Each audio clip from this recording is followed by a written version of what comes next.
ಹಳೆಯ ದಾಖಲೆಗಳು ಇರುವ ಡಿಡಿಪಿಐ ಕಚೇರಿಯಲ್ಲಿ ಬೆಂಕಿ ಕಾಣಿಸಿಕೊಂಡಿದ್ದು, ಬೆಂಕಿಯ ಕೆನ್ನಾಲಿಗೆ ದಾಖಲೆಗಳು ಸುಟ್ಟು ಭಸ್ಮವಾಗಿದೆ. ರಾಯಚೂರು ನಗರದ ತಹಶೀಲ್ದಾರ್ ಕಚೇರಿ ಬಳಿ ಇರುವ ಡಿಡಿಪಿಐ ಕಚೇರಿಯಲ್ಲಿ ಘಟನೆ ನಡೆದಿದೆ. ಅಗ್ನಿಶಾಮಕ ಸಿಬ್ಬಂದಿ ಬೆಂಕಿ ನಂದಿಸುವ ಕಾರ್ಯವನ್ನ ಮಾಡಿದೆ. ಸುಮಾರು 50 ವರ್ಷದ ಹಳೆ ದಾಖಲೆಗಳು ಸುಟ್ಟು ಭಸ್ಮವಾಗಿದೆ. ಮಾಹಿತಿ ತಿಳಿದು ಸ್ಥಳಕ್ಕೆ ಡಿಡಿಪಿಐ ಕೆಡಿ ಬಡಿಗೇರ್ ಭೇಟಿ ನೀಡಿ ಪರಿಶೀಲನೆ ನಡೆಸಿದ್ದಾರೆ. ರಾಯಚೂರು ನಗರದ ಸದರ್ ಬಜಾರ್ ಪೊಲೀಸ್ ಠಾಣೆಯಲ್ಲಿ ಪ್ರಕರಣ ದಾಖಲಾಗಿದೆ. ಓಮಿನಿ ಕಾರೊಂದು ಹೊತ್ತಿ ಉರಿದಿರುವಂತಹ ಘಟನೆ ಮೈಸೂರಿನ ಸಯಾಜಿರಾವ್ ರಸ್ತೆಯಲ್ಲಿ ನಡೆದಿದೆ. ದೇವರಾಜ ಮಾರುಕಟ್ಟೆ ಮುಂಭಾಗದಲ್ಲಿ ಕಾರು ನಿಲ್ಲಿಸಿ ಮಾರುಕಟ್ಟೆಗೆ ಹೋಗಿದ್ದ ಮಾಲೀಕ ವಾಪಸ್ ಬಂದು ಕಾರ್ ಸ್ಟಾರ್ಟ್ ಮಾಡಿದ ಕೂಡಲೇ ಬೆಂಕಿ ಕಾಣಿಸಿಕೊಂಡಿದೆ. ಎಲ್ಪಿಜಿ ಗ್ಯಾಸ್ ಮೂಲಕ ಚಲಿಸ್ತಾ ಇದ್ದಂತಹ ಕಾರು ಗ್ಯಾಸ್ ಲೀಕ್ ಆಗಿ ಬೆಂಕಿಗೆ ಆಹುತಿಯಾಗಿರುವ ಶಂಕೆ ಉಂಟಾಗಿದೆ. ಈ ದುರಂತದಲ್ಲಿ ಯಾವುದೇ ಪ್ರಾಣಾಪಾಯ ಸಂಭವಿಸಿಲ್ಲ. ದೇವರಾಜ್ ಪೊಲೀಸ್ ಠಾಣೆ ವ್ಯಾಪ್ತಿಯಲ್ಲಿ ಪ್ರಕರಣ ದಾಖಲಾಗಿದೆ. ಮೈಸೂರಿನಲ್ಲಿ ಟ್ರ್ಯಾಕ್ಟರ್ ಡಿಕ್ಕಿಯಾಗಿ ಬೈಕ್ ಸವಾರ ಸಾವನ್ನಪ್ಪಿದ್ದಾನೆ. ಈ ಘಟನೆ ನಂಜನಗೂಡು ಜೆಎಸ್ಎಸ್ ಕಾಲೇಜು ಜಂಕ್ಷನ್ನಲ್ಲಿ ನಡೆದಿದೆ. ಬೈಕ್ ಸವಾರ ಟಿ ನರಸೀಪುರ ತಾಲೂಕು ಗರ್ಗೇಶ್ವರಿ ಗ್ರಾಮದ ನಿವಾಸಿ ನಿತಿನ್ ಸ್ಥಳದಲ್ಲೇ ಸಾವನ್ನಪ್ಪಿದ್ದಾನೆ.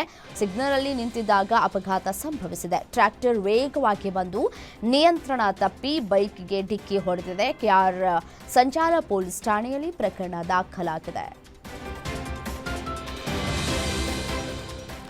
ಕೊನೂರು ಗ್ರಾಮದಲ್ಲಿ ನಡೆದಿದ್ದ ಡಬಲ್ ಮರ್ಡರ್ ಪ್ರಕರಣಕ್ಕೆ ಸಂಬಂಧಪಟ್ಟಂತೆ ವಿಜಯಪುರ ಪೊಲೀಸರು ತ್ವರಿತ ಕಾರ್ಯಾಚರಣೆ ನಡೆಸಿದ್ದಾರೆ. ಓರ್ವ ಆರೋಪಿಯ ಕಾಲಿಗೆ ಗುಂಡೇಟು ಹೊಡೆದು 5 ಜನ ಆರೋಪಿಗಳನ್ನು ಬಂಧಿಸಿದ್ದಾರೆ. 2023ರಲ್ಲಿ ಬಾರ್ ಗಲಾಟೆಯಲ್ಲಿ ಮಾರಣಾಂತಿಕ ಹಲ್ಲೆ ನಡೆಸಿ ಇಬ್ಬರು ಆರೋಪಿಗಳಾದ ಸಾಗರ್ ಮತ್ತು ಇಸಾಕ್ ಖುರೇಶಿ ಎಂಬುವರನ್ನ 2 ದಿನದ ಹಿಂದೆ ಕಲ್ಲಿನಿಂದ ಜಜ್ಜಿ ಕೊಲೆ ಮಾಡಲಾಗಿತ್ತು. ಆರೋಪಿಗಳ ಬಂಧನಕ್ಕೆ ಬಲೆ ಬೀಸಿದ ಪೊಲೀಸರ ಮೇಲೆ ಬೈಕ್ ಹತ್ತಿಸಿ ತಪ್ಪಿಸಿಕೊಳ್ಳುವುದಕ್ಕೆ ಯತ್ನಿಸಿದ್ದ ಅಕ್ಷಯ್ ಜುಳಜುಳೆ ಕಾಲಿಗೆ ಗುಂಡೇಟು ಹೊಡೆದಿದ್ದಾರೆ.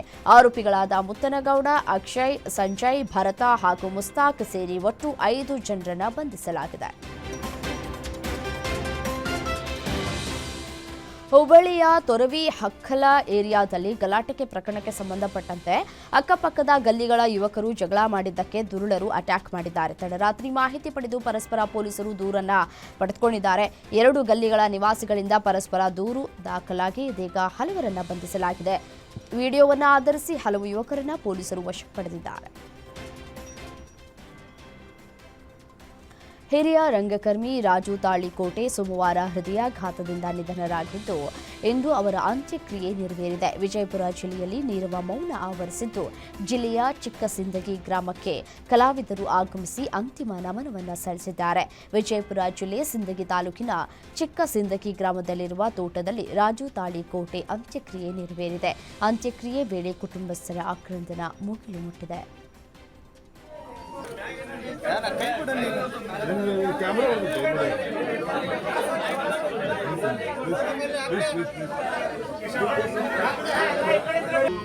ಗುಬ್ಬಿ ಒಂದು ಗೂಡು ಕಟ್ಟ್ಯಾದೋ, ಆ ಗೂಡಿನೊಳಗ ಇಟ್ಟು ಎಲ್ಲಿ ಹೋಗ್ಯಾದೋ.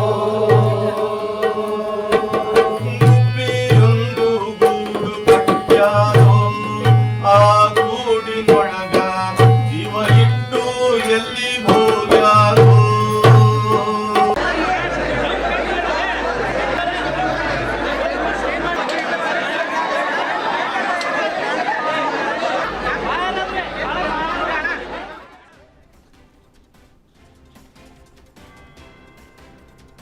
ಅನುಮಾನಾಸ್ಪದವಾಗಿ ವ್ಯಕ್ತಿ ಸಾವನ್ನಪ್ಪಿರುವ ಘಟನೆ ದಾವಣಗೆರೆಯ ಚನ್ನಗಿರಿ ತಾಲೂಕಿನ ಬೆಳ್ಳಿನಗೂಡು ಗ್ರಾಮದಲ್ಲಿ ನಡೆದಿದೆ. 40 ವರ್ಷದ ಬಸವರಾಜ ಅನುಮಾನಾಸ್ಪದವಾಗಿ ಮೃತಪಟ್ಟ ವ್ಯಕ್ತಿ ಜಮೀನಿನಲ್ಲಿ ಅರೆ ಬೆತ್ತಲೆಯಾಗಿ ಬಿದ್ದಿದ್ದು ಕೊಲೆಯಾಗಿರುವ ಶಂಕೆ ವ್ಯಕ್ತಪಡಿಸಿದ್ದಾರೆ. ಮೈ ಮೇಲೆ ಬಟ್ಟೆ ಇಲ್ಲದೆ ರಕ್ತ ಸಿಕ್ತವಾಗಿ ಮೃತದೇಹ ಸಿಕ್ಕಿದೆ. ಸ್ಥಳಕ್ಕೆ ಎಎಸ್ಪಿ ಪರಮೇಶ್ವರ ಹಾಗೂ ಶ್ವಾನದಳ ಭೇಟಿ ನೀಡಿ ಪರಿಶೀಲನೆಯನ್ನು ನಡೆಸಿದ್ದಾರೆ. ರೌಡಿಗಳಿಗೆ ಬೆಂಡತಿ ಬ್ರೇಕ್ ಹಾಕಬೇಕಿದ್ದಂತಹ ಪೊಲೀಸರೇ ನಿಯಮವನ್ನು ಉಲ್ಲಂಘಿಸಿ ರೌಡಿ ಶೀಟರ್ ಬರ್ತ್ಡೇ ಆಚರಣೆ ಮಾಡಿದ್ದಾರೆ. ನಾರಾಯಣಪುರ ಪೊಲೀಸ್ ಠಾಣೆಯ ಪಿಎಸ್ಐ ರಾಜಶೇಖರ್ ಪೊಲೀಸ್ ಠಾಣೆಯ ಆವರಣದಲ್ಲೇ ರೌಡಿ ಶೀಟರ್ ನಾಗರಾಜ್ ಜೋಗುರ ಎಂಬಾತನ ಬರ್ತ್ಡೇ ಸೆಲೆಬ್ರೇಟ್ ಮಾಡಿದ್ದಾರೆ. ಈ ಬಗ್ಗೆ ಗ್ಯಾರಂಟಿ ನ್ಯೂಸ್ ವರದಿಯನ್ನು ಬಿತ್ತರಿಸಿತು. ಈ ಬೆನ್ನಲ್ಲೇ ಪಿಎಸ್ಐ ರಾಜಶೇಖರ್ನನ್ನ ಯಾದಗಿರಿ ಎಸ್ಪಿ ಪೃಥ್ವಿ ಶಂಕರ್ ಸಸ್ಪೆಂಡ್ ಮಾಡಿ ಆದೇಶವನ್ನು ಹೊರಡಿಸಿದ್ದಾರೆ. ಚಿರತೆಯೊಂದು ಹಸುವನ್ನ ಬೇಟೆಯಾಡಿ ಕೊಂದು ತಿನ್ನುತ್ತಾ ಇರುವಂತಹ ದೃಶ್ಯ ಚಿಕ್ಕಮಗಳೂರಲ್ಲಿ ಕಂಡು ಬಂದಿದ್ದು, ಬೆಚ್ಚಿ ಬೀಳಿಸುವಂತಹ ವಿಡಿಯೋ ವೈರಲ್ ಆಗ್ತಾ ಇದೆ. ತರೀಕೆರೆ ತಾಲೂಕಿನ ಯರದಂಕುಲ ಗ್ರಾಮದಲ್ಲಿ ಈ ಒಂದು ಘಟನೆ ನಡೆದಿದ್ದು, ದೃಶ್ಯವನ್ನ ಸ್ಥಳೀಯರು ಮೊಬೈಲ್ನಲ್ಲಿ ಸೆರೆ ಹಿಡಿದಿದ್ದಾರೆ. ಇತ್ತೀಚೆಗೆ ಈ ಭಾಗದಲ್ಲಿ ಚಿರತೆಯ ಹಾವಳಿ ಹೆಚ್ಚಾಗಿದ್ದು, ಮನೆ ಬಳಿ ಇದ್ದಂತಹ ನಾಯಿಯನ್ನು ಹೊತ್ತೊಯ್ದಿತ್ತು. ಇದೀಗ ಮನೆಯ ಮುಂಭಾಗ ಅಂದರೆ ಮಾಲೀಕನ ಎದುರೇ ಹಸುವನ್ನ ಕೊಂದು ಮುಗಿಸಿದೆ.